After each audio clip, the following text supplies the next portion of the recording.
Hello and welcome to another edition of Once Upon a Week. And my name's Chris Billingham, one half of Nothing But Static, UK television-based podcast. Don't know why I always say it like that, but in the habit now. Doesn't seem to be going away.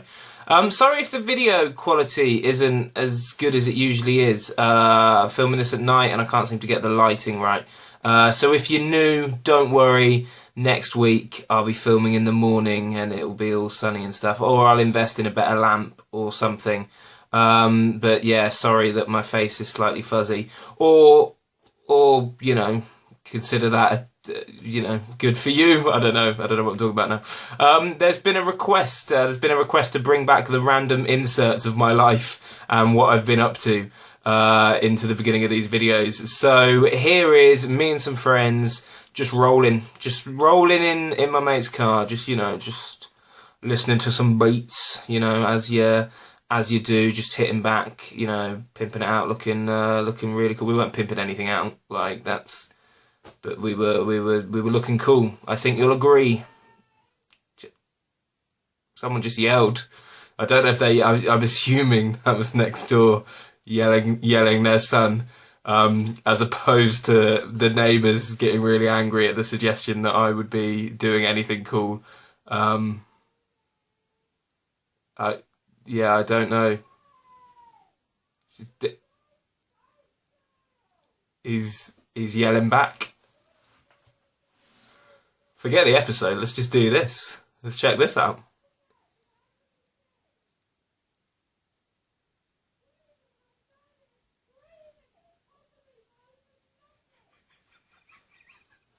I don't know whether to keep this in now. She's just referenced screaming at the top of her voice. She is. I don't know. Maybe she knows she's on video. I don't. This is awkward now. It's crossed the line. Do I leave it in? I don't know what to do. I know them fairly well. Not well enough that I'm like, here's my once a time. I don't email them my once upon a time vlog, but it could be awkward. She stopped. She's not stopped. Here is me and my friends. Ruined the joke. Here's me and my friends rolling, looking cool. Yeah. She's still here. It's so awkward now. She's still yelling. She stopped. She's looking at me in a different way. I guess that's why my marks are getting so high. You can see those telltale signs telling me that I was on your mind. I see that you wanted more. Ah, God. Once you go, that's better. That's what I used to.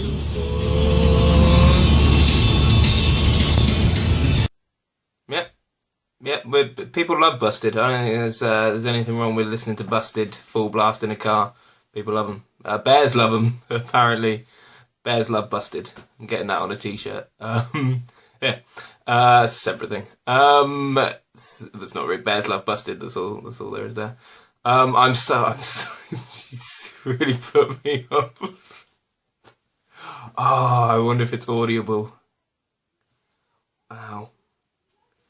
Most people would have refilmed. Most people would have just done it again, but it's and I'm losing, like, the longer I'm here just listening to this yelling, then the less light there will be. It's going to be even worse video quality. So I should crack on. Where was I? Bears love Busted. 4 minutes in, I've not even mentioned Once Upon a Time. This is a record. Right. Bears love Busted. On with the episode. Once Upon a Time this week dealt with dealt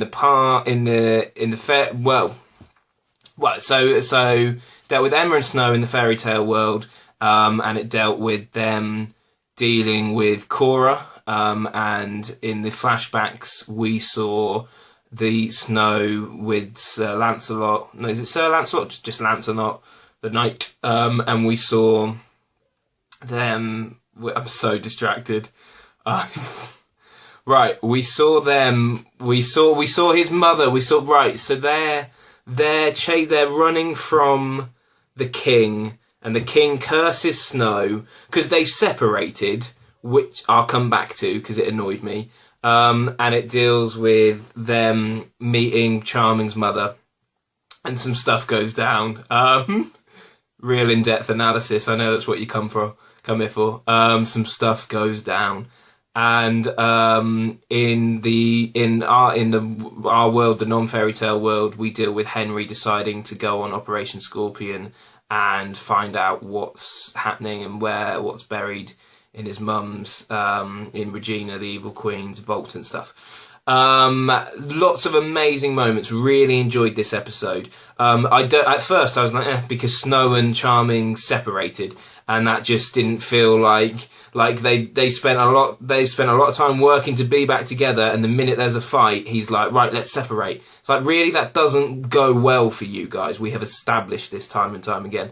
But other than that, basically Prince Charming's mother sacrificed herself so that they could have a child. That was lovely.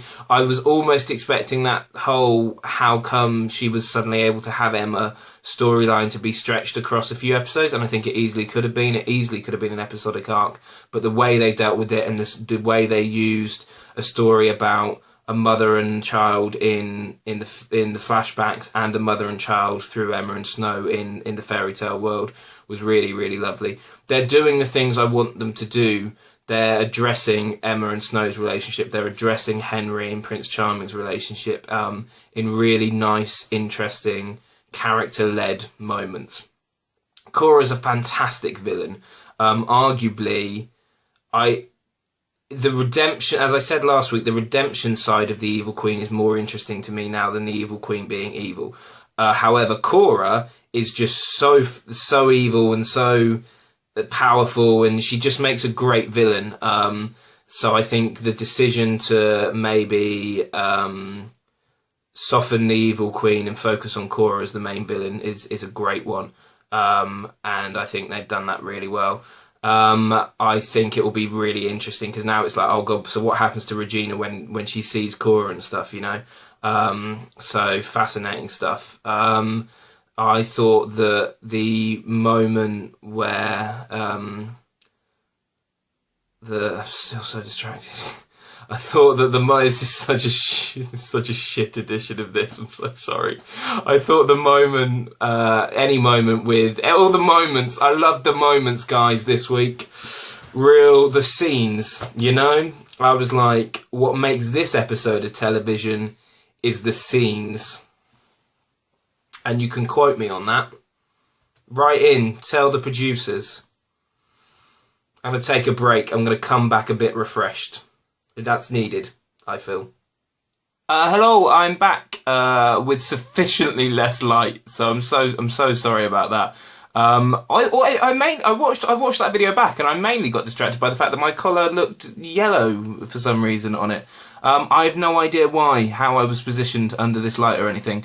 But luckily, it descended into madness. I've gone away, and now the light has changed because it's got a lot darker. And it no longer, hopefully, looks yellow as far as I can tell. The episode. I can't really remember what I said about the episode. I really liked it, guys. That's it. That's all I've got this week.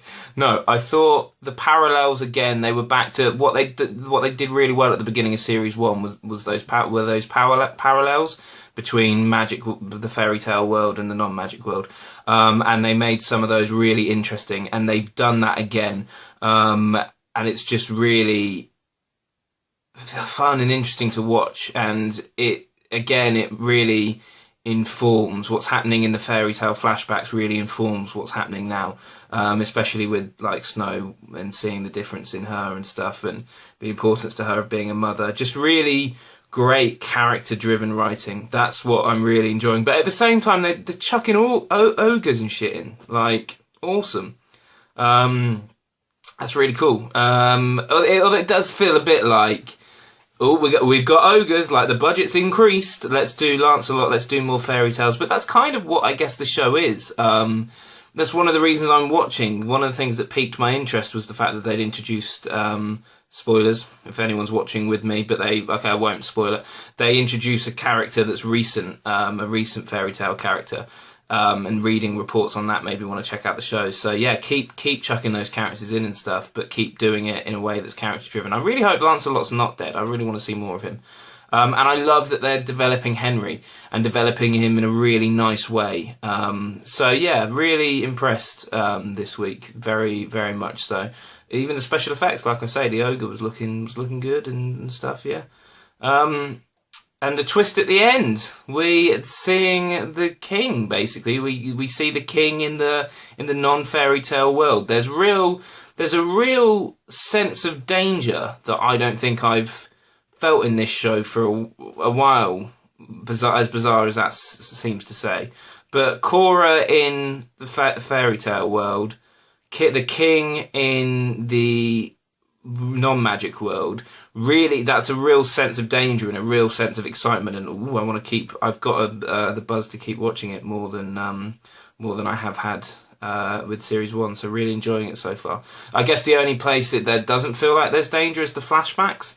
Because we kind of, I love the mother stuff, so maybe they can keep us engaged with those flashbacks. But there's sort of an element of, haven't we already got all the flashback story that we require? And if they're going to do half in the fairy tale world, half in the non-magic world, you've still got fairy tale and you've still got non-magic. So do you need flashbacks? It's an interesting move to keep the flashbacks, and I can see them potentially becoming a bit redundant, like they did in Lost, and like some people feel they are in Arrow these days. So I'm going to keep my eye on that with real interest. So yeah, I'm sorry this episode turned into madness, but you know, hopefully it was entertaining and not just odd for people to watch. So yeah, that is everything. My name's Chris, and I will see you once upon a week.